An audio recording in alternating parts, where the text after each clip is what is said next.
Glória, aleluia. Ô, Glória, boa noite.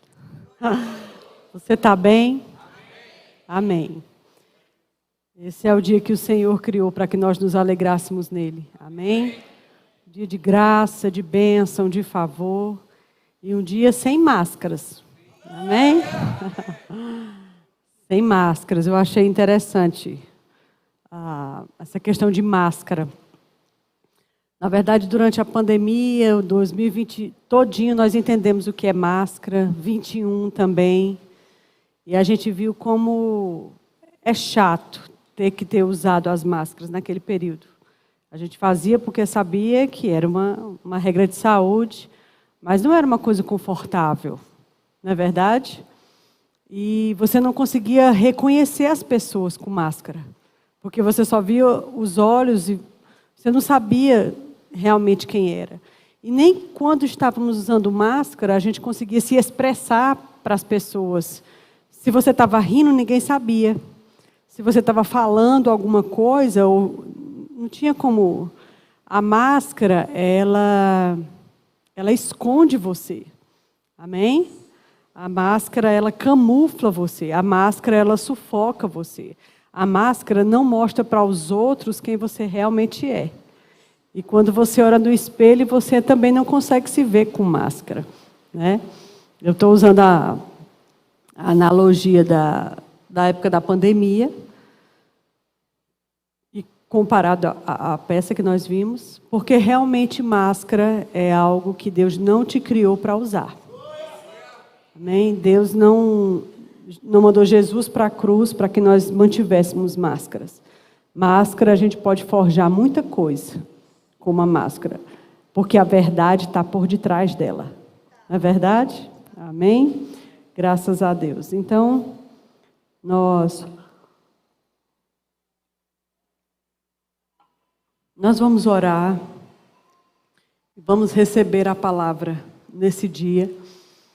Eu sei que você saiu de casa desejoso de comer e beber uma comida específica nessa noite específica.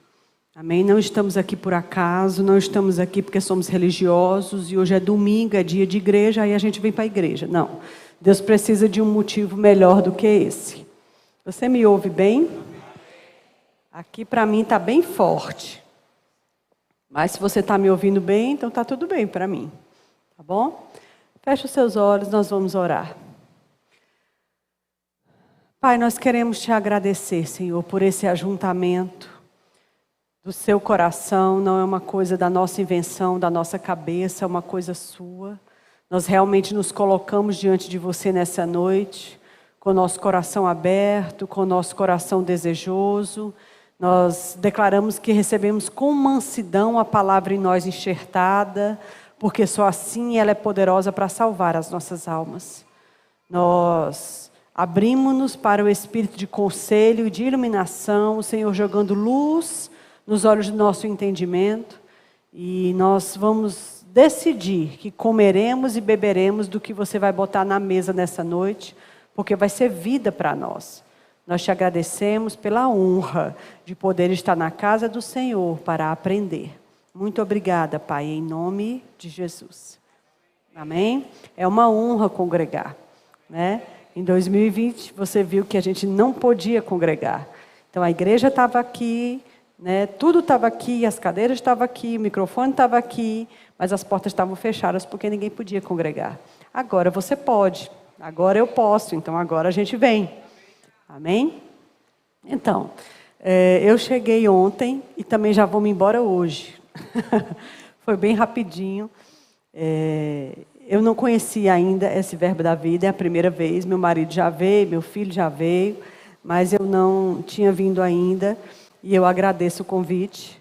Muito obrigada pela gentileza, né, de todo mundo, casal pastoral, pela família pastoral, pelo coração das pessoas e pela atitude dos jovens de preparar um evento para toda a igreja. Não é uma coisa simples. Eventos nunca são simples. Eventos requerem esforço, né?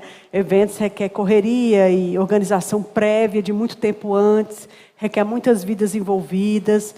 Então, eu sei bem como é que funciona esse negócio de evento. E eu fico feliz por tudo que Deus tem conseguido fazer nesse período, né? Enquanto tem pessoas lá fora perdendo a sua vida, você está aqui achando a sua vida, vivendo a sua vida, né?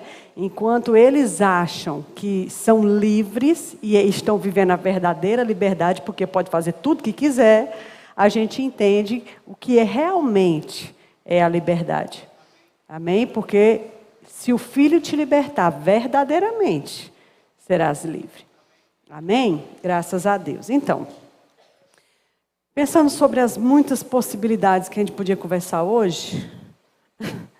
Ai, meu Deus. A gente vai começar, por favor, com Tiago 4.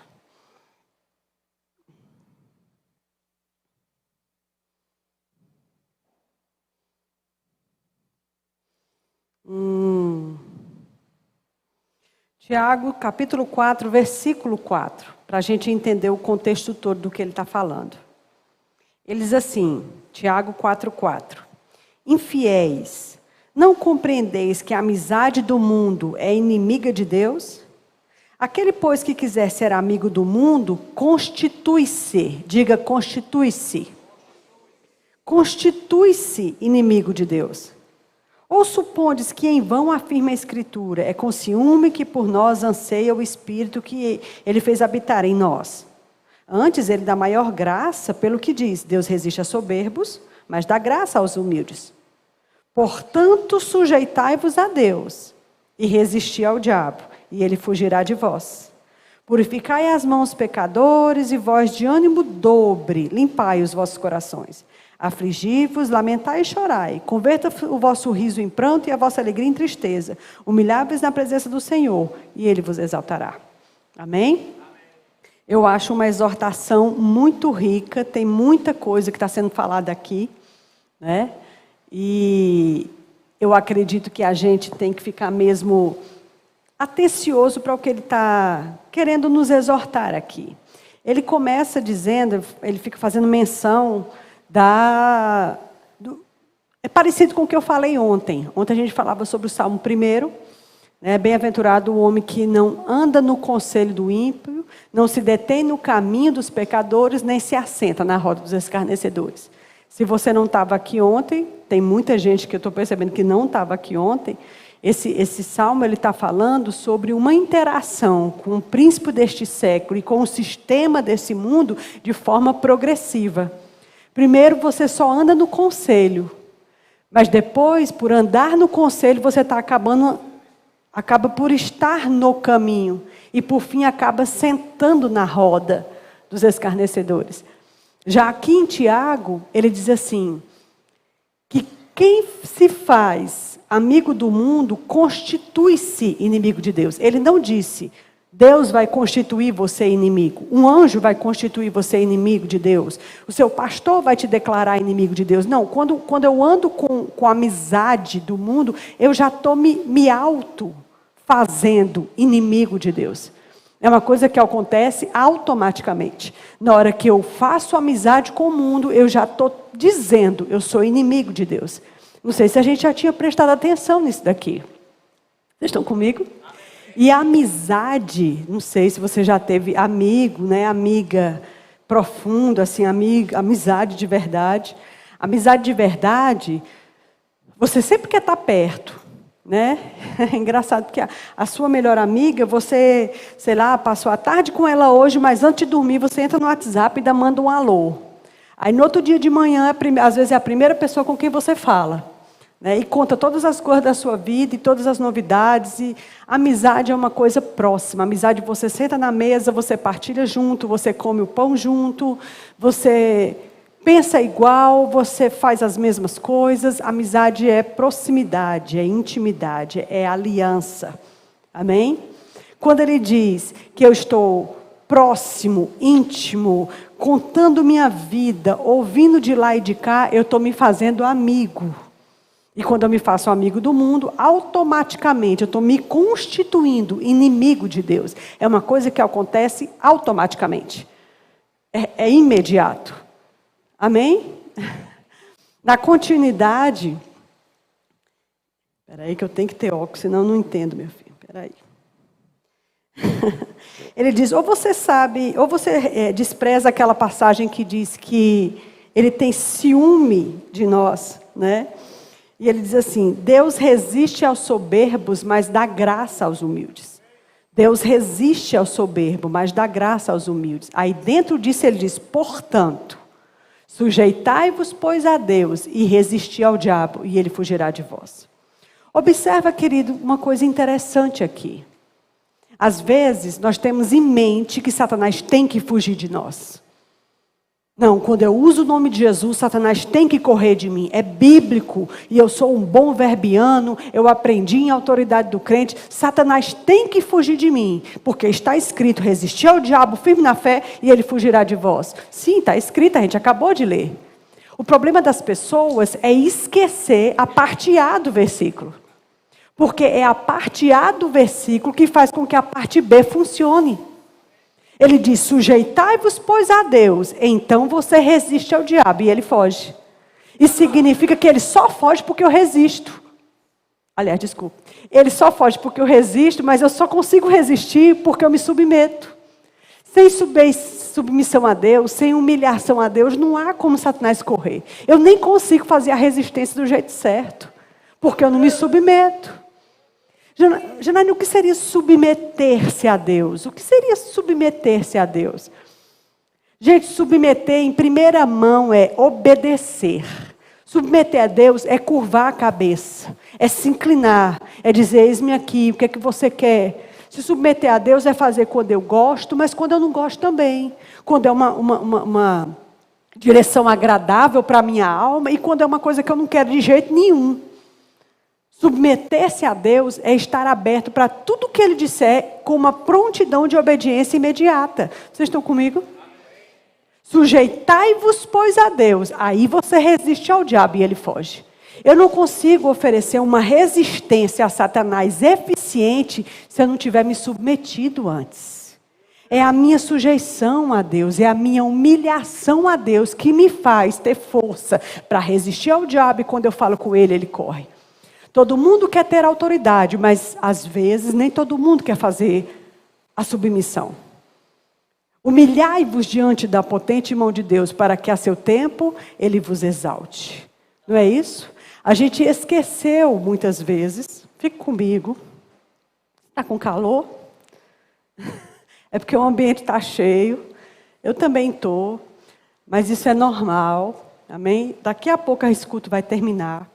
É interessante porque o culto já começou há algum tempo e não há nada que você e eu venhamos a fazer que vai fazer o tempo voltar atrás. E a gente começar esse culto de novo.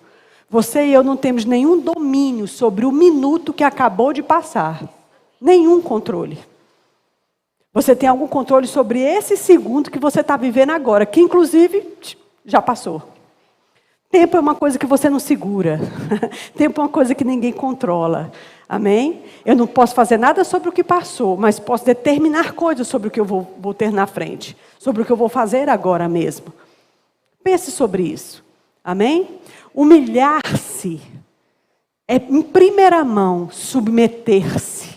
Humilhar significa ceder. Humilhar significa abaixar-se, inclinar-se, colocar-se por terra, estar estar abaixo de alguém. Humilhar-se, despojar-se. Às vezes as pessoas estão invertendo as posições. Elas estão resistindo a Deus e se submetendo ao diabo. Como é que eu posso oferecer resistência a Deus, Janaína? Como assim? Eu sou nasci de novo há muito tempo, já fiz rema, fiz até escola de ministro, eu até profetizo. Ixi, eu já até orei para uma pessoa, ela ficou curada. Gente, em qualquer tempo da vida cristã, a gente pode resistir a Deus. Em qualquer tempo. Quando eu decido que não vou fazer uma coisa que Ele já vem falando comigo faz tempo, e às vezes pode ser uma coisa simples, como eu gosto de dizer de vez em quando, às vezes Ele está dizendo para você como esposa, você precisa ser melhor com esse menino seu. Às vezes Ele está dizendo para você, marido, você precisa tratar a sua esposa direito. Vocês estão comigo? Às vezes ele está dizendo, você precisa ler 1 Pedro 3, quando ele diz assim, vós maridos, semelhantemente, coabitai com as suas mulheres com entendimento, dando honra à mulher como um vaso mais frágil, não como um QI mais frágil, mas como um corpo diferente. Honrai as vossas mulheres como um vaso mais frágil. Aí ele diz assim, dando honra à mulher como esse vaso mais frágil. E entendendo que se não for dessa forma, as suas orações vão ser impedidas. Ele está dizendo, antes de ser sua mulher, é sua irmã. E se é sua irmã, tem um pai. E há uma prestação de contas para com esse pai. Ele diz, amado, que as orações vão ser impedidas. Às vezes tem problema dentro de casa, está faltando, não consegue fechar o negócio, não consegue entrar dinheiro dentro de casa. Às vezes tem uma enfermidade que não para de chegar dentro de casa. A gente fica procurando as várias portas onde aquilo ali entrou. Sou dizimista, sou ofertante, congrego na igreja, sou líder dos diáconos. O que eu estou fazendo de errado? Esquece todas as portas. Aliás, olha todas as portas e esquece de olhar a porta do casamento. Vocês estão comigo? E às vezes, amada, é uma instrução que Deus está falando o tempo todo. Não, Janaína, mas eu nasci assim, eu vou morrer assim. Esse é o problema, é o crente Gabriela. Eu nasci assim, vou ser sempre assim, vou morrer assim, Gabriela. É antiga, uma novela antiga. Queridos, as pessoas não dão o que não receberam, eu entendo. Mas quando nós nascemos de novo, todo essa linhagem, ela foi modificada. E eu e você podemos fazer melhor, seja no papel que nós ocuparmos. E esse conselho do Senhor, essa exortação, às vezes ela está vindo faz tempo e de uma forma muito sutil no começo, mas agora ela está vindo com mais frequência.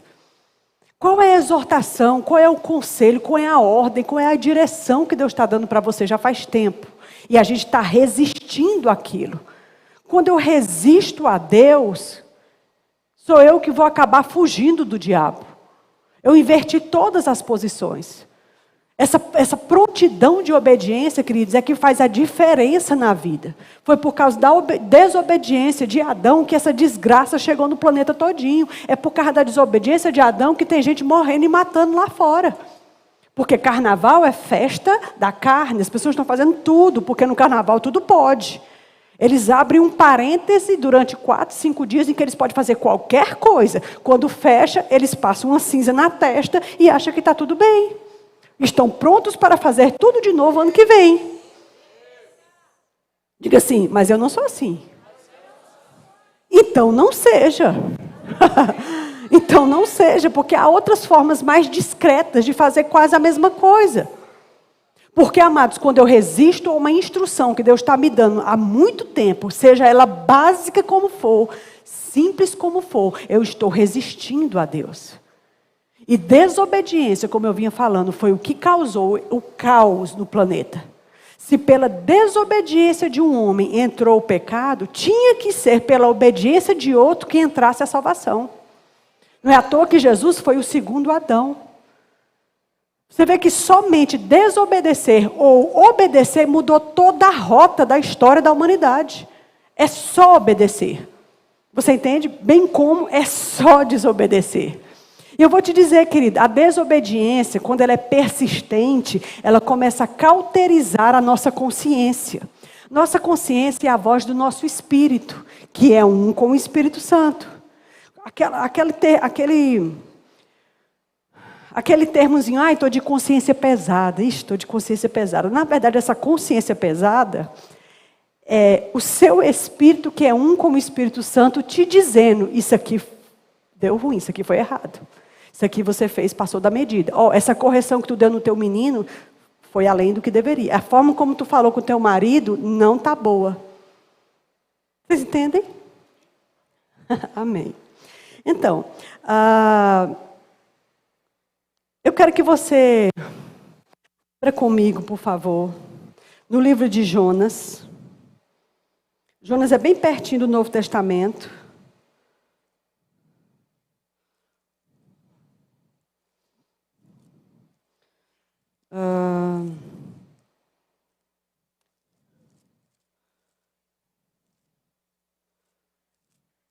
Deixa eu achar, né, na verdade.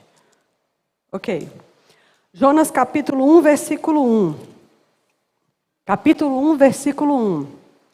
Diz assim: Veio a palavra do Senhor a Jonas, filho de Amitai, dizendo: Dispõe-te, e vai à grande cidade de Nínive e clama contra ela, porque a sua malícia subiu até mim.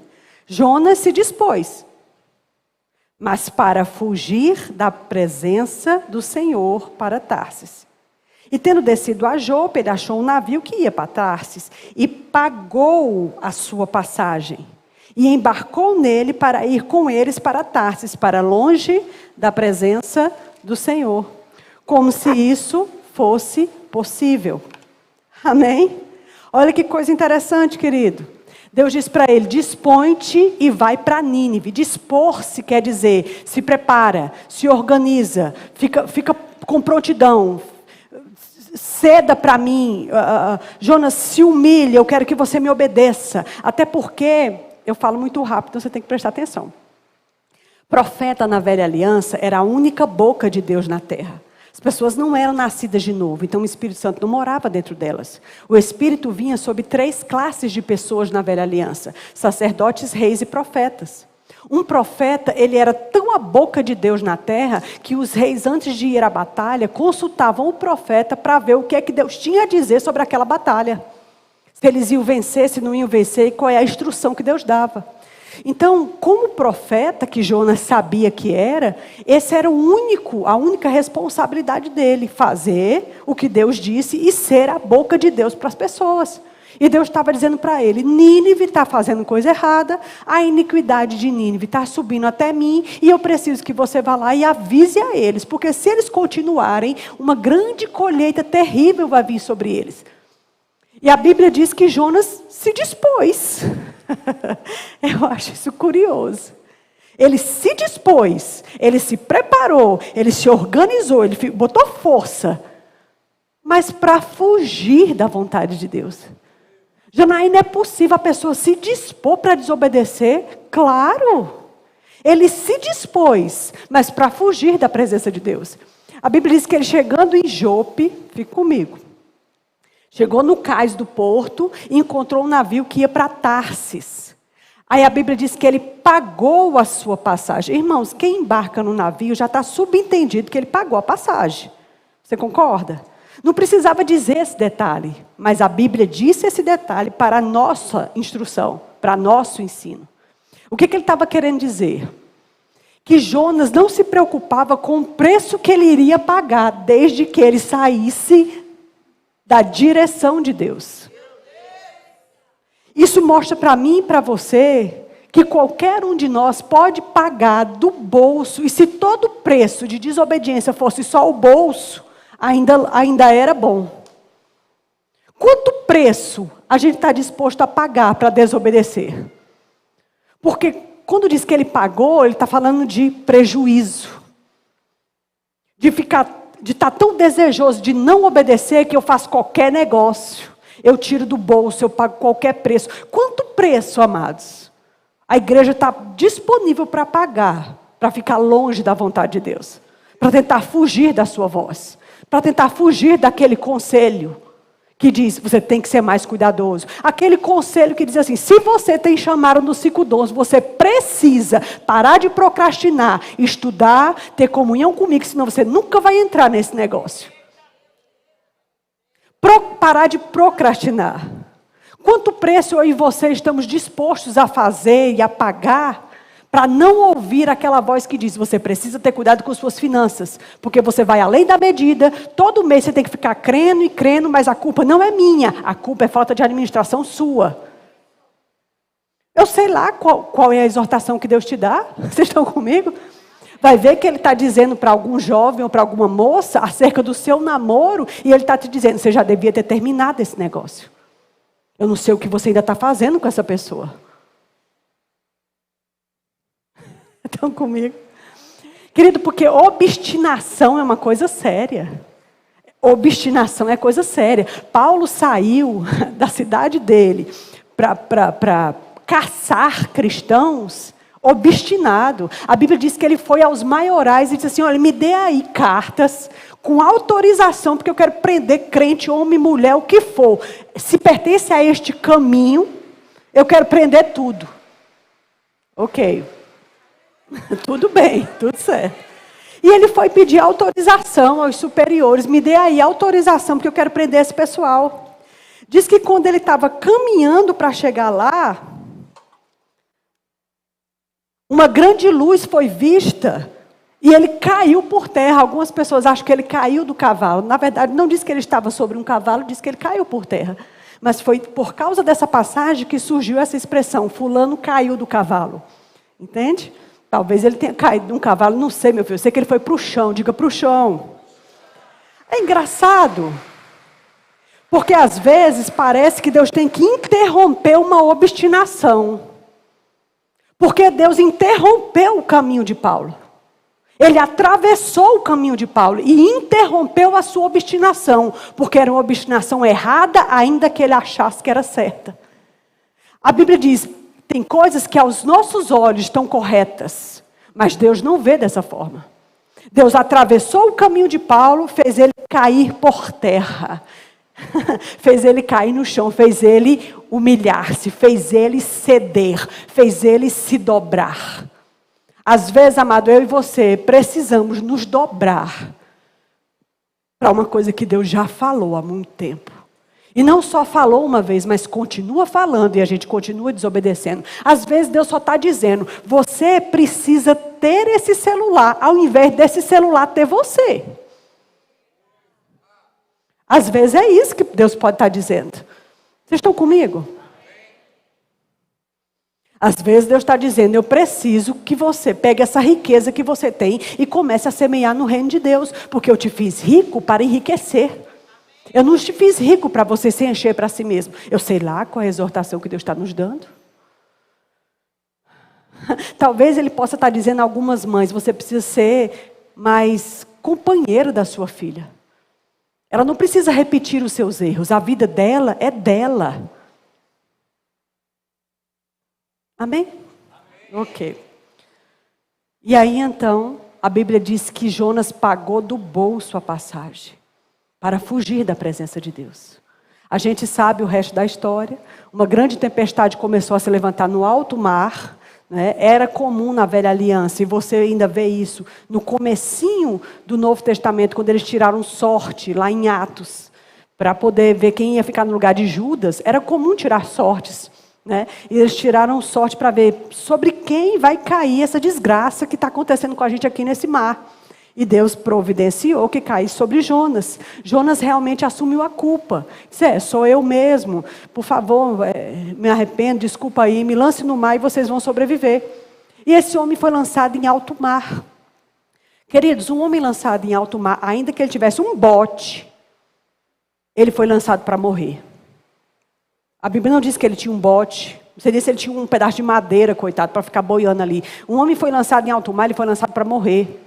Aquele grande peixe, que provavelmente deve ter sido uma baleia azul, porque é o maior mamífero marinho que existe, ele engoliu aquele homem, não foi por um juízo, foi por uma salvação. Deus enviou um peixe para engolir Jonas porque queria salvá-lo. E porque aquele peixe engoliu Jonas, ele passou 3 dias ali, ele sobreviveu. Mas ia morrer ali dentro. Eu não sei se você já leu a continuidade, eu não vou abrir, porque a gente tem outras coisas para falar. Mas a Bíblia diz que no 3º dia, provavelmente, porque ele passou 3 dias, e ele foi cuspido por terra no final dos 3 dias. Então, depois que ele passou 1 dia, 2, você e eu não imaginamos o que é estar dentro da barriga de um peixe, lógico. Se alguém já esteve, me explique como é. Mas ali a gente tem o suco gástrico, o mau cheiro deve ser terrível, o oxigênio nem sei se tem, e a baleia, e dentro do mar, e aquela deve ter sido terrível para Jonas. E a Bíblia diz que orou Jonas de dentro do ventre do peixe. E a Bíblia relata a sua oração, e em várias etapas da oração, você vê um homem de fé dizendo: orei ao Senhor e Ele me ouviu. De dentro das profundezas clamei ao Senhor e Ele me libertou. Só que ele ainda estava na barriga do peixe. Era fácil orar isso depois que Deus cuspiu ele na praia, mas ele ainda estava lá dentro. Ele diz: as suas valas e todas as suas águas passaram sobre mim. Estou no mais profundo do abismo. Mas eu olhei para ti, para o teu santo templo, e tu ouviste a minha oração. Mas ele ainda estava na barriga do peixe. Isso mostra para mim, amados, primeiro, arrependimento. Depois, isso tem um cheiro de fé. E isso agrada a Deus. Foi uma nota, foi uma coisa que Jonas mudou dentro da barriga do peixe. Ele resolveu uma questão dentro do coração dele, enquanto ele estava naquela tribulação. E porque ele resolveu isso, a Bíblia diz que assim que ele terminou de orar, a Bíblia diz: e falou Deus ao peixe, e este vomitou Jonas na praia. Parece que Deus só estava esperando isso. Às vezes, amado, Deus só está esperando uma virada de chave. É só uma virada de chave. É só uma decisão de qualidade. Você entende? Porque Deus sabe o nível de arrependimento real que as pessoas têm. E o nível de arrependimento fictício. Deus sabe o que é fake news. Deus sabe o que é máscara. Deus sabe o que é máscara. E Ele sabe o que é verdade. A gente pode fantasiar o que for para as pessoas. Mas de Deus nada se esconde. O nosso coração está nu diante de Deus. Nossas obras estão nuas diante de Deus. Nossos pensamentos, aquilo que a gente fica pensando de madrugada, está diante de Deus o tempo todo. Foi uma coisa por dentro. Quando Jonas ajustou aquilo, ele foi livre. Senão aquele homem tinha morrido ali dentro. Estão comigo? Os filhos de Adão. Adão criou Caim e Abel. Com certeza deve ter falado de Deus para eles. A Bíblia diz que quando os meninos cresceram, uma era lavrador e o outro era pastor de ovelhas. Num certo momento, os meninos decidiram levar uma oferta para o Senhor. E cada um pegou aquilo que trabalhava. Né? Aquilo que lhe era próprio. Deixa eu subir, senão você não me vê.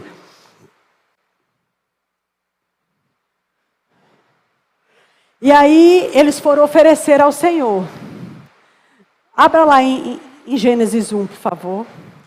Não, 1 não, desculpe, espera aí. 4. Você consegue me ouvir mesmo com a chuva? Tá tudo bem? Ok.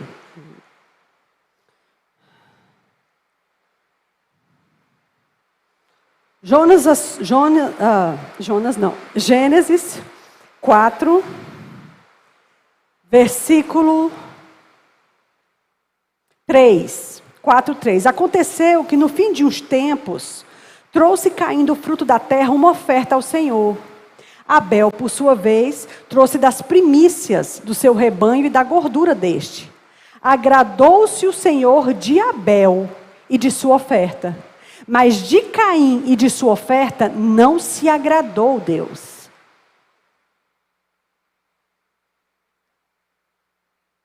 Ok. Irou-se, pois, sobremaneira Caim e decaiu-lhe o semblante. Então o Senhor disse a ele: por que andas irado? E por que decaiu o teu semblante? Se procederes bem, não é certo que serás aceito? Se todavia procederes mal, eis que o pecado bate à porta. Mas cabe a ti dominá-lo. Fique comigo. Essa história é bem conhecida, né? Mas você acabou de ler comigo o veredito de Deus para cada um dos meninos. A Bíblia diz que de Abel e de sua oferta se agradou. Mas de Caim e de sua oferta não se agradou. Nunca foi, amado, a oferta que cada um levou. É uma coisa por dentro dos meninos. É uma coisa por dentro. Porque a Bíblia diz que de Abel e de sua oferta. Mas de Caim e de sua oferta não se agradou. As ofertas, elas são reflexo do que está por dentro. Não é à toa que Abel levou as primícias do seu rebanho. Porque nunca foi, amado, o que cada um ofereceu. Não, é porque esse aqui ofereceu primícia e aquele ali ofereceu vegetais. Aí Deus não gosta de vegetais porque aquela oferta ali foi de sangue. Bom, pode ser que haja algum princípio sobre isso. Mas o que a Bíblia deixa claro é que tinha um negócio dentro de Abel que atraiu Deus. E tinha uma coisa dentro de Caim que repugnou a aprovação de Deus. E aí Caim ficou muito chateado. A Bíblia diz que ele irou-se sobremaneira. Sabe o que é irar sobremaneira? Porque existe uma tristeza que é normal. Mas aquele menino ficou tão brabo, tão na carne, que ele estava pronto para cometer o primeiro assassinato da história. E foi um opróbrio dentro da família, foi um assassinato dentro de casa. E o interessante, querido, é que Deus veio, vamos dizer assim, conversar com o menino, para convencer o menino a não fazer aquilo. Você imagina Deus vendo a situação, vendo que o rapaz estava irado sobremaneira, porque Deus não gostou da oferta dele, e Deus entende isso. Mas Deus precisava explicar para Caim, como Ele explica para mim e para você hoje. Ei, não é o dinheiro que tu traz na salva. Não tem nada a ver com o dinheiro que você traz na salva. Estão comigo? Não tem nada a ver com isso. Não tem nada a ver com o serviço que você presta na igreja. Se olha os carros, se canta no louvor, se está cuidando das crianças no departamento infantil, se vende alguma coisa na livraria. Não é sobre a sua oferta a mim. É o seu coração enquanto dá a oferta. Jesus endossou isso na nova aliança de novo. Não é sobre o que você dá. É o coração com que você faz a coisa. Vocês estão comigo? E mais uma vez, era só girar uma chave. Ele disse, por que tu anda irado, Caim? Por que decai o teu semblante? Se procederes bem, Caim, não é certo, rapaz, que tu vai ser aceito? Agora, se tu proceder mal, Caim, eu quero te avisar uma coisa, inclusive não só a ti, mas a toda a humanidade depois de ti. O pecado vai bater na tua porta, e ainda assim, tu todo troncho, Caim, todo errado, tu ainda vai ter o direito, ainda vai ter o poder de dominá-lo. Porque tu todo troncho, Caim, tu desse autorização para o diabo bater na sua porta. Mas mesmo assim, você vai ter que exercer controle sobre essa sugestão que vai vir. E você ainda pode controlar, Caim, se tu quiser. Deus deu a ele uma super dica. Aí ele ficou tão chateado, disse, por acaso eu sou juiz do meu irmão, eu sou protetor do meu irmão. Chamou o irmão lá no campo, pegou uma pedra e matou o irmão. Quer dizer, ele esmagou o crânio do irmão. Foi terrível. Você está entendendo, queridos? É uma chave por dentro. Tem coisa que a gente precisa resolver por dentro, não tem nada a ver com ninguém. Jovem não tem a ver com seu pai, com a sua mãe, tem a ver com você.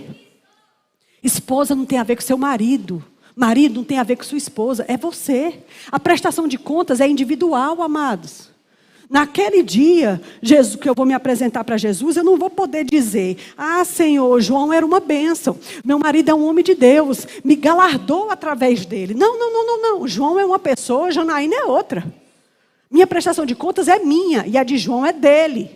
Obviamente, a gente se ajuda mutuamente, a gente se abençoa mutuamente. A Bíblia diz que a convivência do santo com o ímpio é abençoado por causa do convívio com o santo, é uma bênção. Mas isso não diz que o convívio do santo salva o ímpio. Não, diz que influencia, que abençoa, mas não salva.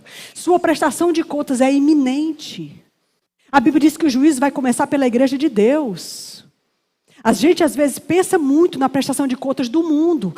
O mundo sim vai perecer. Pronto, eu quero mesmo ver. Porque, aí cita versículo. Porque a Bíblia diz, somente com meus olhos eu olharei e verei a recompensa dos ímpios. Mas vai começar primeiro pela gente. O deles vem depois do nosso. O deles vai vir depois do nosso. Vocês estão comigo? Quanto preço eu estou disposta para ficar fora da vontade de Deus?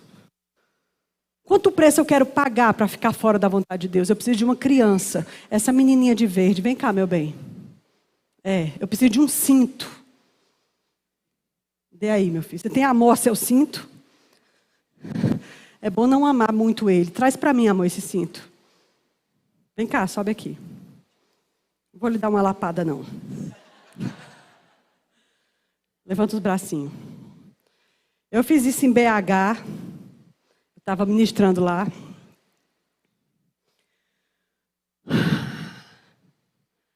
Às vezes, Deus está dizendo, não saia daqui. Deus está dizendo, não faça isso, não vá para lá, não toque esse negócio, não veja esse negócio. Tenta ir para lá, meu bem, vá. Pode ir, bote força, vá, correndo. Correndo, meu bem, bote força. Pode ir, fica à vontade, vá. Vá, minha amiga.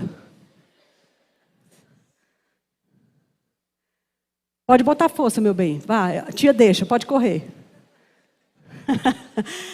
Irmãos, quando Paulo caiu do cavalo, só um minuto, e ele estava contando essa conversão dele para o rei Agripa um tempo depois, diz que quando ele caiu do cavalo, ele disse, Paulo, Paulo, por que tu me persegues? Ele disse, Senhor, quem é? Eu sou Jesus a quem tu persegue. Aí ele disse, dura coisa é para ti, Paulo, recalcitrar contra os aguilhões.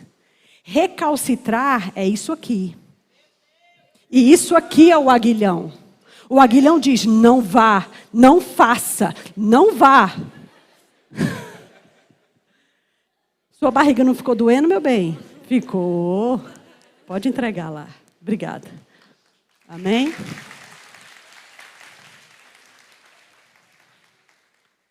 Na verdade, ela não deve ter querido dizer, mas a barriga dela deve ter ficado doendo. Porque dói desobedecer. Quando ele diz, Paulo, dura coisa para ti, rapaz, é ficar recalcitrando contra os aguilhões do Espírito. Paulo, tu vai perder dinheiro, tu vai perder saúde, tu vai perder tua família, tu vai perder teu posto ministerial. Paulo, tu vai perder tua sanidade mental. Paulo, tu vai ficar dormindo à base de remédio. Rapaz, tu vai se desconhecer. Até onde você vai? Insistindo em recalcitrar contra os aguilhões. Eu vou te dizer, amado, não doeu só a barriga dela não, dói a mão também, porque dói para Deus também. Dói em Deus, a desobediência dói em Deus. Porque Ele não tem filhos prediletos, Ele nos ama todos igualmente, e Ele quer que você seja bem-sucedido, tanto quanto Kenneth Reagan. Ele quer que eu e você sejamos bem-sucedidos, tanto quanto Catherine Kuhlman foi, tanto quanto Smith Wigglesworth foi. Não existe filhos prediletos. Existem planos distintos, mas prestação de contas é a mesma para todo mundo. Eu vou ter que entregar o que Ele me deu a mim, mas vou ter que devolver. Vou ter que dizer o que eu fiz. Não vale a pena ficar em desobediência. Vocês estão comigo? Dura coisa é para te recalcitrar contra os aguilhões. Humilhai-vos, pois, diante da potente mão de Deus, para que a seu tempo Ele vos exalte. Lá em Daniel, eu também não vou abrir, por causa da hora. Desculpa, eu estou começando a ficar tensa. Você deve ter lido o livro de Daniel, maravilhoso, perfeito. Daniel foi um profeta da velha aliança, que teve níveis de revelação impressionantes. O rapaz chegou ali na Babilônia cativo, porque a Babilônia invadiu Israel, levou todo mundo. Deixou todos os que tinham alguma falha, algum defeito, alguma doença, deixou lá. O resto saudável e perfeito levou tudo. O menino era adolescente. Chegou lá, foi castrado para poder servir diretamente ao rei. Passou por uma triagem para poder servir ao rei. Chegou lá sem maninha, sem painho, sem direito a ter família. Ninguém perguntou o que ele queria, não teve nenhuma escolha. Num lugar cheio de idolatria, onde o rei era o Deus do lugar, onde havia várias leis estranhas, um lugar alheio, um lugar difícil. E a primeira coisa que aquele menino fez, logo que chegou, foi tomar uma decisão de qualidade. E aquele menino decidiu, não vou me contaminar das iguarias do rei. A gente sabe que espiritualmente falando, isso não está falando só de comida. Na verdade, naquela época, a comida era oferecida mesmo, aquelas divindades que eles adoravam. Mas não se tratava só de comida, especialmente trazendo para os nossos dias. Estão comigo? Nos reinos, inclusive reino atual mesmo, existem cozinheiros específicos para fazer a comida da mesa do rei. Sentar na mesa do rei não é para qualquer nobre do palácio. Entendeu? Porque a comida da mesa do rei, da família, da esposa, dos filhos, é uma comida específica. Tinha muitas iguarias na mesa do rei. O rei liberou os meninos para comer da comida do rei, porque queria que os meninos ficassem bem inteligentes, bem fortes, bem nutridos. Porque o rei queria meninos muito especiais ao redor dele. Aí um menino, adolescente, cheio de hormônios, sozinho, sem painho, sem maninha, sem direito de namorar.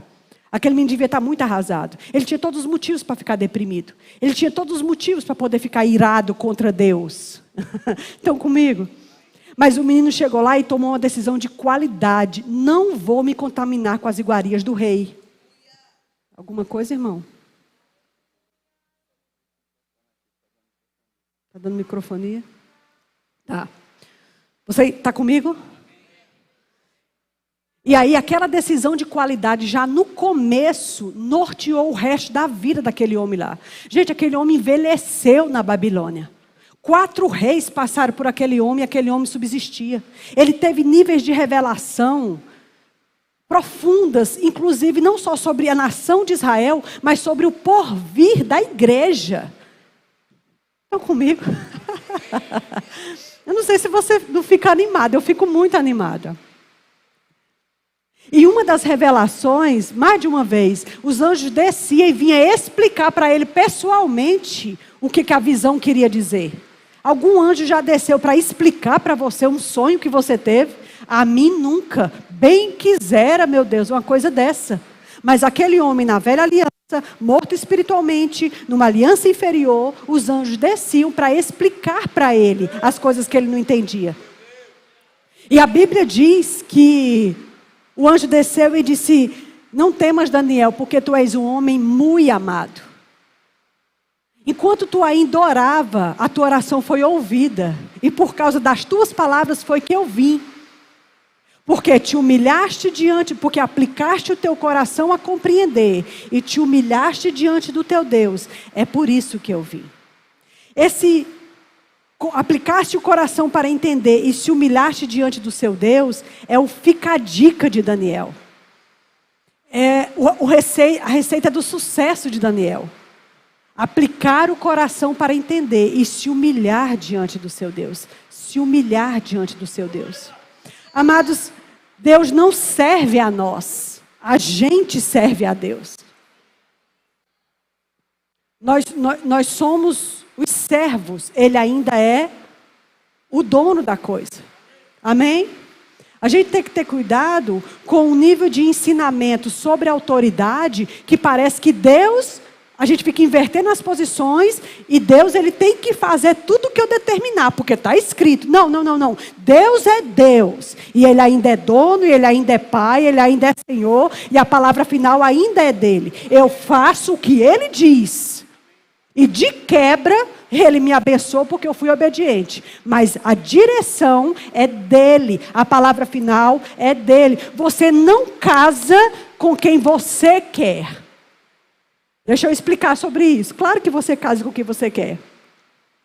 Mas, na verdade, o certo seria que antes dos rapazes e as mocinhas se apaixonarem, eles colocassem isso diante de Deus para saber o que é que Deus pensa desse relacionamento. Para você não ficar batendo de porta em porta. Porque eu vou te dizer, isso é outro assunto e outra pregação. Você e eu temos uma bússola interior que te diz coisas sobre o porvir. E Deus sabe que tipo de pessoas no reino dele, espalhado em todo o planeta, poderia ser um bom marido para você, ou uma boa esposa para você. Lembrando que não existe uma pessoa para uma pessoa. Essa doutrina não existe. Amém? Não, eis que tem um varão para ti no planeta. Irmão, se só tivesse uma pessoa para cada pessoa, Paulo deixou a dele no Caritó. Porque Paulo decidiu que não ia casar. Porque queria correr com mais velocidade a carreira. O marido de Valnice até agora está procurando por ela. Valnice Milhomens. Não, casar é uma opção na nova aliança. Nem precisa casar se não quiser. Mas se quiser, o teu pai conhece as inúmeras filhas e filhos espalhados em todo o planeta. E ele é poderoso para te ajudar a encontrar um por vez, para que você tenha o testemunho interior. Só se casa com o testemunho interior. É isso que eu quis dizer. Não se casa porque eu gosto. Não se casa porque eu estou apaixonado. A gente casa porque a gente tem paz sobre aquilo. É claro que eu tenho que amar. É claro que eu tenho que gostar. Mas eu tenho que ter certeza no meu coração. Amados, a coisa mais difícil do mundo. É terrível um casamento ruim. Casamento difícil. Um casamento que você sabe que não deveria ter entrado. Janaína, mas e agora eu já entrei? Pronto, agora já estamos dentro, irmãos, de Deus tem várias ferramentas para fazer funcionar. Fica tranquilo. Não, mas eu não vejo a hora de me separar. Não, eu acho que você precisa não ver a hora dessa coisa se resolver. Amém? Do óleo, do unguento e do vinho novo chegar aí entre vocês dois. Janaína, mas a Bíblia diz que o que Deus Ajuntou, não separe o homem. Não foi Deus que juntou a gente. A gente casou, a gente nem era crente, nem conhecia a palavra. A gente casou, foi uma doideira nosso casamento. Certo, querido, mas agora você já é o marido dela. Ela já é a sua esposa. E existe em Deus graça e sabedoria para fazer isso funcionar. Isso não é desculpa para a separação. Vocês estão comigo? Agora, uma coisa é certa. Ensine sua moça e seu rapaz a fazer boas escolhas. Deus não vai escolher a pessoa por você. Você escolhe a pessoa. Ele quer te guiar e te tanger nesse negócio. Porque Ele é teu pai e Ele tem bons conselhos para você. Seu pai está lá no seu futuro e Ele sabe, amado, que tipo de pessoa vai suportar as tuas coisas esquisitas. Entendeu? Nossos defeitos, nossos problemas. Ele sabe que tipo de moça não vai atrapalhar teu chamado. Outra coisa, se você é uma moça com chamado de púlpito e vai casar com um rapaz que não vai ter nenhum chamado de púlpito, isso vai ter que ser bem acertadinho. Para depois esse menino não endoidar o cabeção e dizer, você não prega mais, porque eu não prego, você não prega também. E agora, faz o quê? Sim, porque eu não sei se a esposinha sabe, a mocinha sabe, mas quando você casa, você tem que dobrar o pescoço para um homem. E se você não consegue fazer isso agora, é melhor não inventar. Porque a mulher ela tem que ceder para o marido. A menos naquilo que a palavra de Deus não lhe dá base. Eu estou aqui pregando, emendando uma cidade com a outra, porque eu tenho um marido que disse sim. Vá, filhinha, está tudo bem. Porque estamos em comum acordo, eu faço a obra, ele faz a obra. Você precisa de um marido que te abençoe nessa obra. Vocês estão comigo? Isso é bem sério. Nós temos um levante do feminismo, em que a mulher é autossuficiente, e a mulher não precisa de homem para nada, e que não é assim que funciona. Não é assim que funciona. Amados, Deus não mudou as suas leis só porque estamos no século 21. Deus não se modernizou. Deus não se adaptou. A Bíblia não precisa ser reescrita. Não. Está tudo certo. Está tudo no seu lugar, do jeito que sempre foi para estar. Vocês estão comigo? Mas isso é muito sério. Eu estou falando tudo isso para deixar claro sobre desobediência. Desobediência é um problema. Não se humilhar diante de Deus é um problema. Não ceder para Deus é um problema. E a gente vai começar a colher, primeiro pequeno, depois grande. E isso não é a vontade de Deus para a nossa vida. Não resista aos aguilhões. Você vai ficar machucado. Estão comigo? Amém. Então tá bom. Então tá certo. Eu queria falar sobre você. A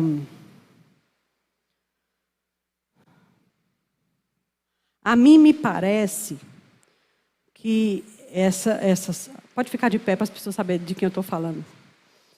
A mim me parece que Deus, Ele sinalizou a sua partida daqui já faz tempo. Mas você vinha se organizando. Mas é interessante o poder da obediência. O poder da obediência, mesmo com aparente dano, ele destrava portas. Entendeu? E ele estende tapetes vermelhos diante de nós. E essa questão de deixar aquilo que lhe é familiar, aquele lugar tenro, onde você está cobertado, onde você está protegido, onde você conhece todo mundo conhece você. E que se você precisar, você sabe para quem procurar. E ir para terra diferente, estranha, onde você inclusive é anônimo,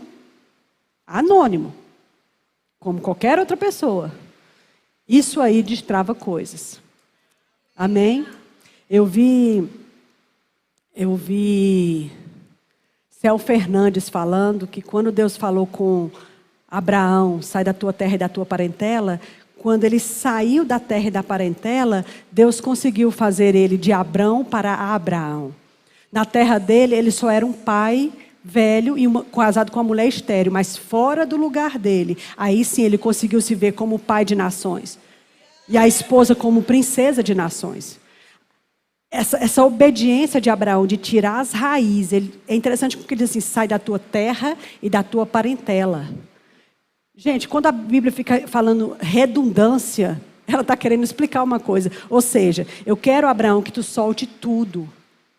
Eu quero, Abraão, que tu saia daquilo que te é familiar, onde está um lugar quentinho, aconchegante. É a tua terra. E não somente isso, mas é a tua parentela. Tu vai sair desse lugar. E outra coisa, eu vou te dizer para onde tu vai. Vai andando aí que eu te digo depois. É muita obediência. Agora, esse nível de pedido de Deus para Abraão é porque Deus sabia o que Deus queria, que nível Deus queria que Abraão chegasse lá na frente. Hoje ele é conhecido como o pai da fé. Abraão gerou o rapaz que começou a nação de Israel, que hoje somos nós espiritualmente. Nós somos o Israel de Deus, mas isso começou com um homem velho casado com uma mulher estéril, que decidiu soltar o que precisava para obedecer a Deus. A obediência, ela vai abrir portas, e ela vai determinar caminhos, e ela vai fazer os ponteiros do relógio correrem mais rápido também. A obediência libera o tic-tac do tempo de uma forma diferente. É um tic-tac no tempo que ele precisa de você. Às vezes parece que tinha coisas que pararam no tempo. E você está agoniado. Parece que não... Estava bom, estava joinha, mas... Pronto, agora o tic-tac vai ser diferente. Amém? Mesmo que para a sua alma pareça apertado, porque é assim. Sair da terra e da parentela é assim. Não tem problema, está no script. Mas a obediência vai abrir portas dentro de você. Não de homens para você. Também, mas mais na frente. Mas agora é portas dentro de você. Amém? Seja feliz e faça o que deve ser feito naquele lugar. Não espere mel na chupeta, porque não vai vir. Você está fora da sua terra e da sua parentela. Mas faz parte do treinamento. Amém? E surpresas inesperadas vão te encontrar ao longo do caminho, só por causa da obediência. Amém? Deus te abençoe. Você concorda, irmãos? Eu concordo. Amém? Você pode esperar mais um pouco? Ontem à noite eu fiz menção de um trecho dentro deste livro. Armado para combate, de Rick Renner. Não sei se você percebeu, mas Rick Renner e Tony Cook são dois grandes mestres que aprove a Deus aproximar do nosso ministério, e nós somos os tradutores oficiais dos seus livros no Brasil. E isso é muita coisa. Amém? Ok. A passagem do livro, né, específica que eu estava falando ontem, eu quero ler ela para você, para quem estava aqui. Para quem não estava, fica a curiosidade para você procurar saber, ok? Ele diz assim: é uma realidade espiritual o fato de que temos mais autoridade do que o diabo. Temos mais poder do que o diabo. E temos aquele que é maior vivendo dentro de nós. Certo dia, ao meditar nessas verdades, eu perguntei ao Senhor: Senhor, se temos mais autoridade, se temos mais poder, e se temos aquele que é maior vivendo dentro de nós, por que a igreja está vivendo em tanta derrota? Nunca esqueci o que o Espírito Santo sussurrou no meu coração. Ele disse: o motivo pelo qual a igreja está vivendo em tanta derrota é porque o diabo tem algo que a igreja não tem. E depressa eu perguntei: o que é, Senhor? Então, foi que o Senhor despertou o meu entendimento para a palavra de Efésios 6,12. Ele fala desse termo cosmocrateros no capítulo anterior, que é um termo militar. Ele disse: o termo cromocrateros tomou vida em meu coração, então eu entendi. A palavra cosmocrateros, que quer dizer dominadores deste mundo tenebroso, é um termo militar que tem a ver com disciplina, organização e compromisso. O diabo leva tão a sério causar danos à humanidade, que ele lida com seus espíritos demoníacos como se fosse uma tropa. Ele os coloca em ordem militar e os organiza em todos os aspectos. Enquanto isso, o crente comum, cheio do Espírito Santo, em geral não permanece numa mesma igreja mais de um ano seguido. Sim, temos mais autoridade do que o diabo. Sim, temos mais poder que o diabo. E temos aquele que é maior vivendo dentro de nós. A igreja de Jesus Cristo está carregada de montanhas e mais montanhas de poder bruto. Mas este poder específico Mas neste momento específico, esse poder está desconectado e desarticulado por um corpo no qual falta disciplina, organização e compromisso. É isso que falta ao corpo de Cristo. Disciplina, organização e compromisso. Amém? É por isso que a gente não conquista algumas coisas. Tem uma outra passagem no livro em que ele diz assim. Ele está falando sobre alguns termos em que Satanás, alguns termos que a Bíblia nomeia Satanás. Aí ele diz, diabo, um dos termos. Naturalmente, Satanás também é chamado de diabo. Na verdade, o Novo Testamento se refere a ele desse modo mais de 40 vezes. O nome diabo é extraído da palavra diabolos. Ele é composto das palavras dia e balos. Dia significa através e traz consigo a ideia de penetração. A palavra balos é extraída da palavra balo, que significa eu atiro. Como no caso de se atirar uma bola ou uma pedra. Quando as duas palavras são unidas, a nova palavra retrata o ato de se atirar repetidamente uma bola ou uma pedra contra algo ou alguém, até que ela penetre a barreira e saia do outro lado. Portanto, o nome diabo não só é dado a ele apenas como o nome do nosso arqui-inimigo, mas também descreve o seu modo de operação. O seu nome significa quem ele é. Alguém que ataca continuamente, sem parar, vez após vez, batendo contra as muralhas da mente das pessoas incessantemente, até que finalmente ele atravessa e sai do outro lado. Pronto. Amém? É isso que eu queria que a gente soubesse.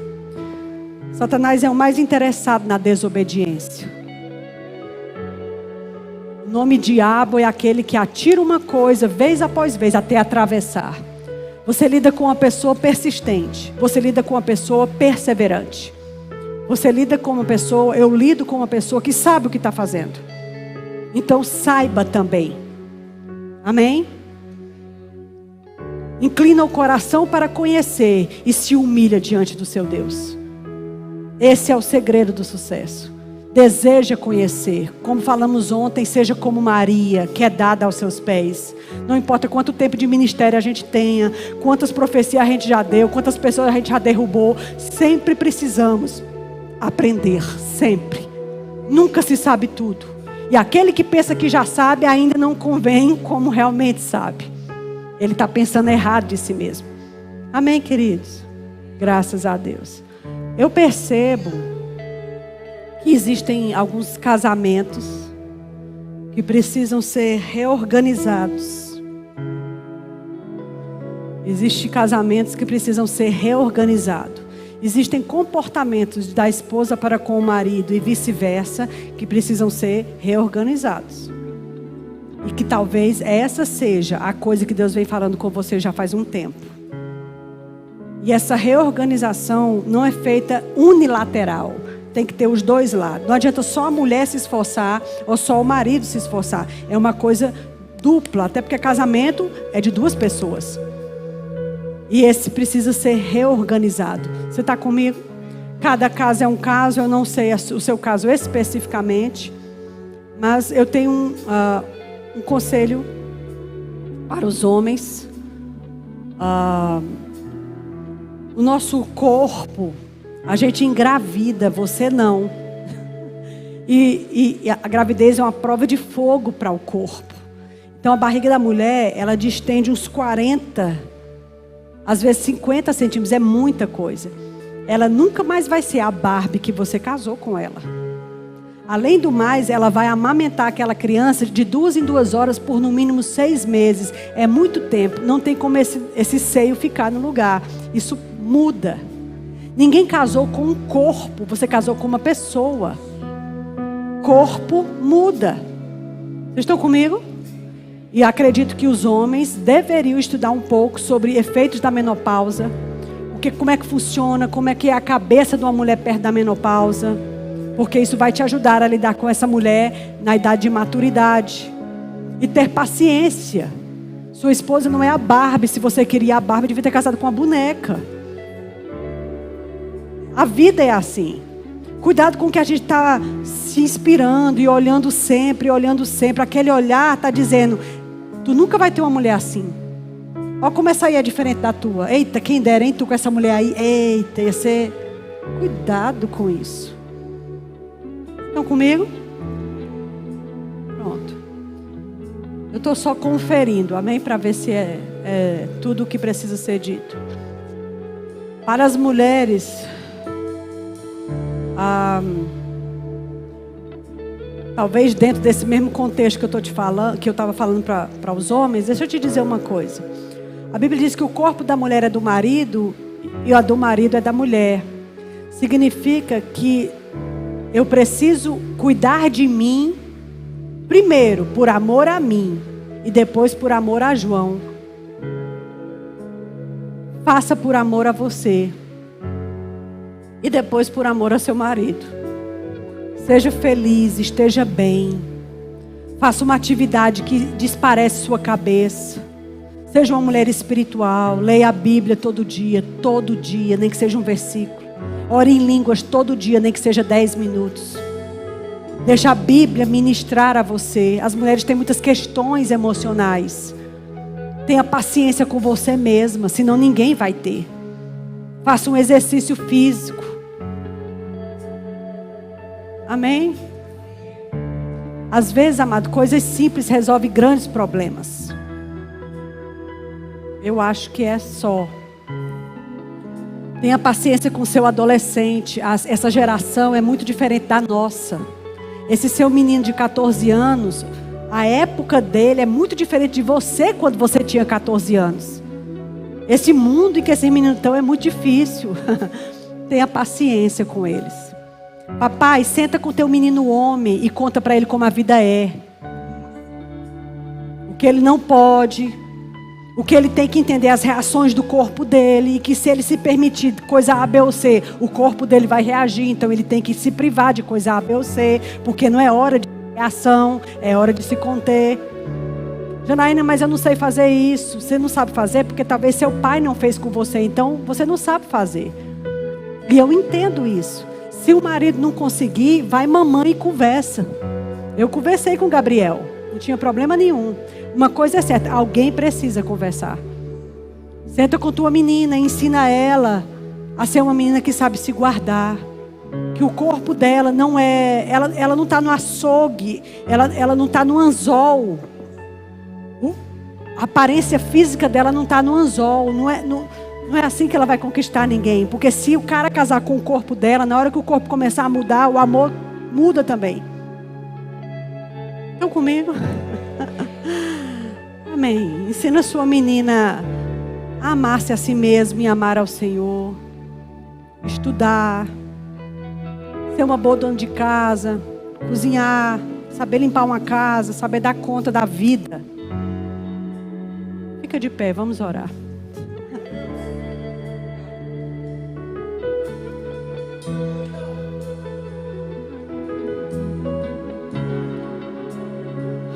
Os conselhos do Senhor nunca devem ser desprezados. Porque Deus corrige ao filho que ama. O marido não deve nunca ser um tirano dentro de casa. Eu sou o cabeça e a gente vai fazer porque sou eu que estou mandando. Isso é um problema. Se você fosse autossuficiente, Deus não tinha feito auxiliadora já de fábrica. A auxiliadora não veio depois da queda não, veio antes do pecado. Ou seja, de fábrica você precisa de ajuda. Mulher não é saco de pancada, mulher não é tapete. Amém? Esposa, respeita teu marido. Especialmente dentro e fora, é claro, mas na frente das pessoas, na frente dos seus filhos, porque senão essa menina vai tratar o marido dela desse jeito. Homem não é para receber dedo na cara, nem gritaria, nem... Não, ei, é seu marido, respeite. Amém. Feche os seus olhos, vamos orar. Oh glória, Senhor.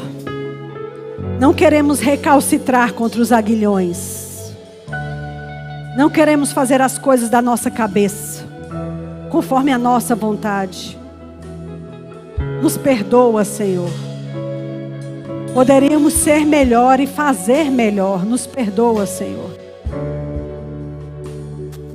Nos ajuda, nos ensina, nos mostra o caminho. Tua palavra diz que você nos toma pela mão e nos mostra o caminho que devemos andar. Tua palavra diz que você nos ensina o que é útil. Tua palavra diz que debaixo das tuas vistas você nos dá conselho. Debaixo das vistas. Senhor, nós nos colocamos diante de você como indivíduos, mas também como família. E nós te pedimos, ajuda-nos a fazer melhor, a ser melhor. Ajuda-nos com o nosso próximo mais próximo, que é quem mora com a gente dentro de casa. O nosso próximo é quem mora com a gente dentro de casa. Eu não devo ter mais zelo e mais cuidado por um amigo ou um colega de trabalho, mais do que eu tenho zelo pelos dentro de casa. Eu não tenho que amar mais o meu carro do que a minha esposa. Eu não tenho que ter mais respeito com um influencer da internet do que para com a minha mãe, para com meu pai. Senhor, nos perdoa e nos ajuda a fazer o que é certo. Eu te agradeço. Declaro mesmo graça sobre essa igreja. A boa mão do Senhor ajudando, fortalecendo, guiando. Famílias fortes, igrejas fortes. Obrigada, Senhor, pelo conselho do Senhor. Você abrindo os olhos do nosso entendimento e nos fazendo ver aquilo que precisamos ver. Nós te louvamos e te bendizemos em o nome de Jesus. Em o nome de Jesus. Em nome de Jesus. Aleluia. Eu queria orar pela tua menina e pelo noivo. Vocês podem baixar. Sua filha e o noivo. A esposa a filha do pastor que vai casar, por favor, não sei onde você está. Ela está tão cansada que correu tanto com essa peça. Isso, filha, vem cá.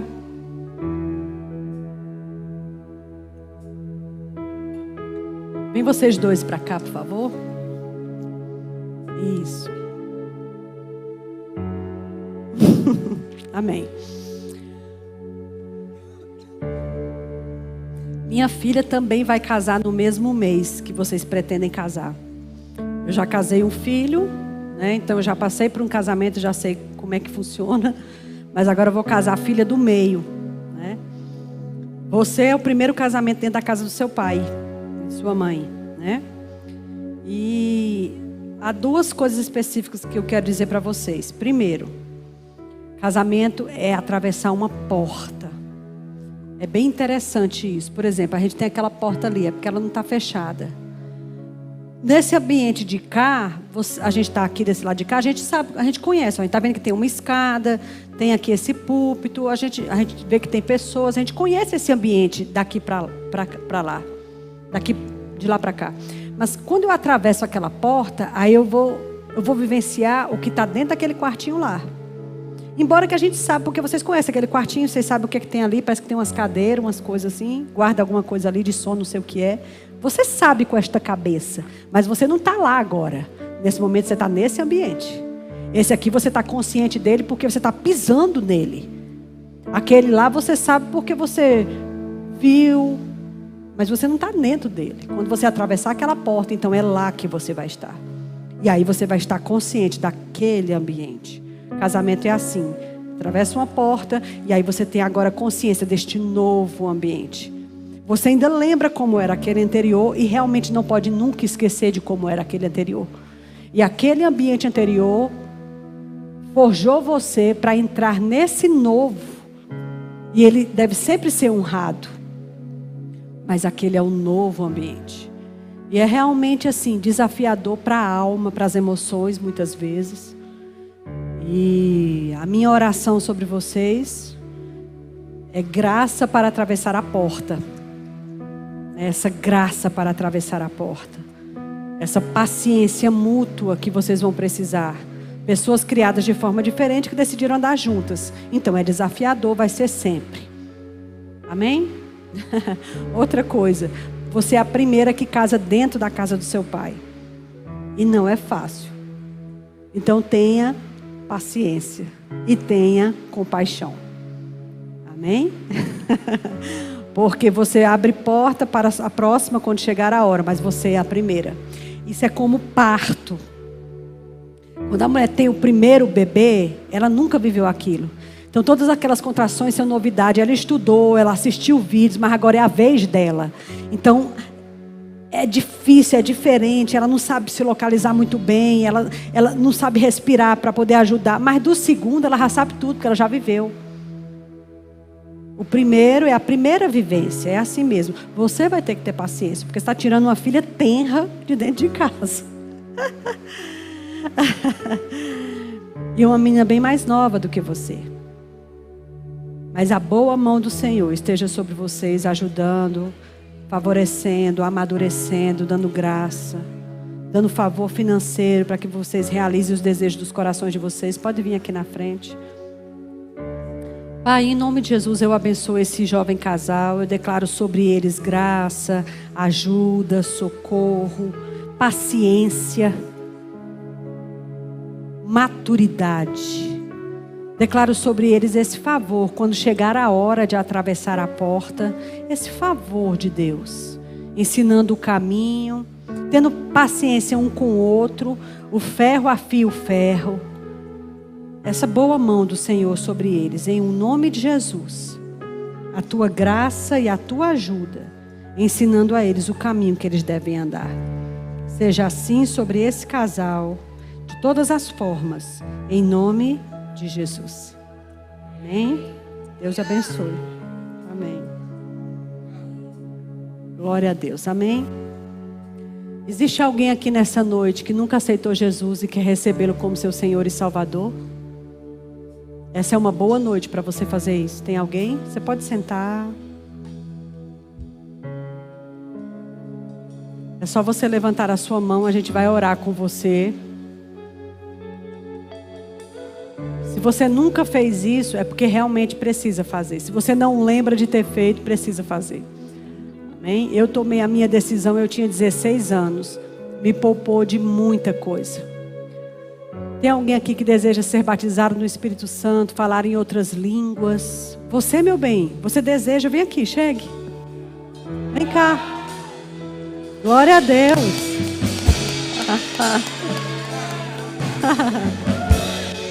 Amém.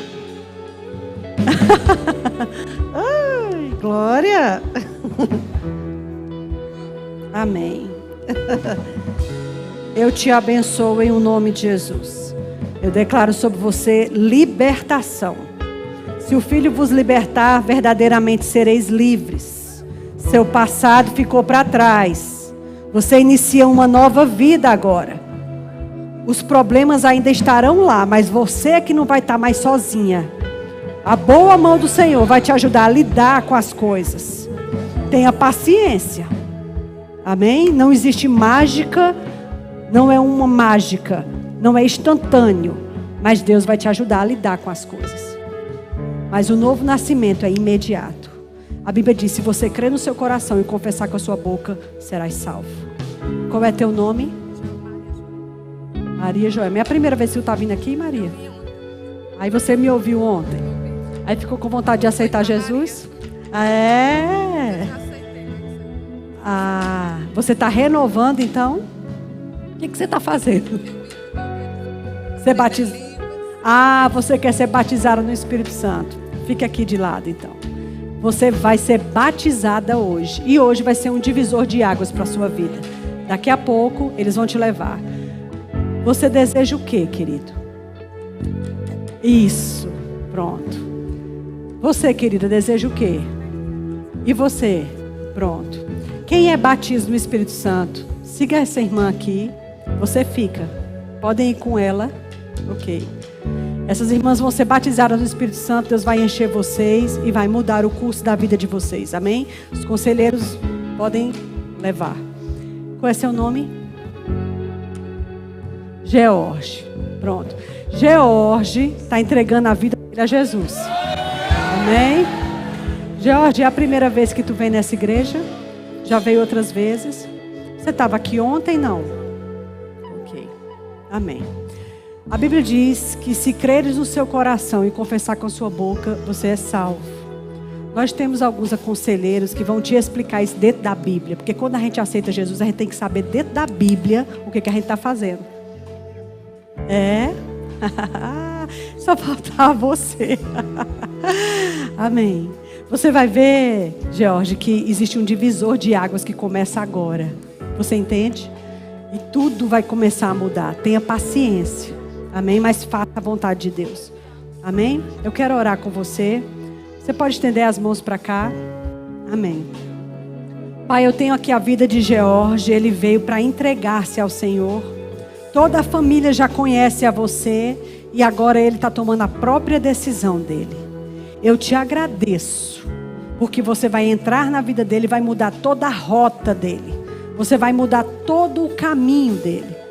E você vai ajudá-lo no dia a dia. Na convivência familiar. Você vai ajudá-lo a ser a melhor versão dele mesmo. Porque o Espírito Santo de Deus vai habitar dentro dele. Eu te agradeço porque o passado dele ficou para trás. E ele é um novo George a partir de hoje. Seja assim em nome de Jesus. Amém, George? Os conselheiros vão te levar, vão fazer a confissão com você. Mas seja bem-vindo à família de Deus. Amém? Seja bem-vindo. Vamos dar palmas para ele. Amém. Glória a Deus. Pode seguir. Quem vai levar? Espera aí, George, só um minutinho. Quem vai levar? Ok. Ok. Tem alguém enfermo que quer oração para cura? Ok. Amém. Você, meu bem? Pronto. Vamos orar agora. A Bíblia diz que Cristo levou sobre si as nossas dores e pelas suas fomos sarados. Não diz que seremos, diz que fomos na cruz. Amém? Em o nome de Jesus, espírito de enfermidade, eu te dou uma ordem, solta o corpo dessa mulher agora. Tireoide em ordem, em nome de Jesus. Eu declaro todo tipo de enfermidade sobre o corpo dela, saindo e deixando ela, taxas normalizando. Cristo levou sobre si as suas dores e pelas suas feridas você já foi sarada. A enfermidade não tem vez aqui. Saia no nome de Jesus. Seja saudável, mulher, em nome de Jesus. Amém. Graças a Deus. Queridos, muito obrigada. Me desculpe a hora, avancei demais. Amém. Foi um prazer estar com vocês.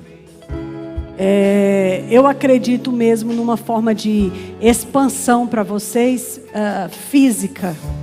Amém? Vocês precisam de uma expansão física que corresponda à expansão espiritual que vocês estão tendo. Porque a igreja está muito cheia. As pessoas que sentam lá atrás, elas esticam o pescoço para ver. Se o ministro descer, aí você perde o contato visual. Eu acredito em expansões físicas e melhorias físicas. Talvez algum tipo de filmagem que possa projetar no telão, de modo que quem estiver sentado lá atrás consiga ver como se estivesse perto. Mas Deus mesmo vai dar a vocês o que precisa ser dado. Amém? Apenas assim, estejam juntos em concordância, em união, crendo a mesma coisa, falando a mesma coisa, e Deus vai expandir o que precisar expandir. Amém? Deus abençoe vocês. Muito obrigada. Amém?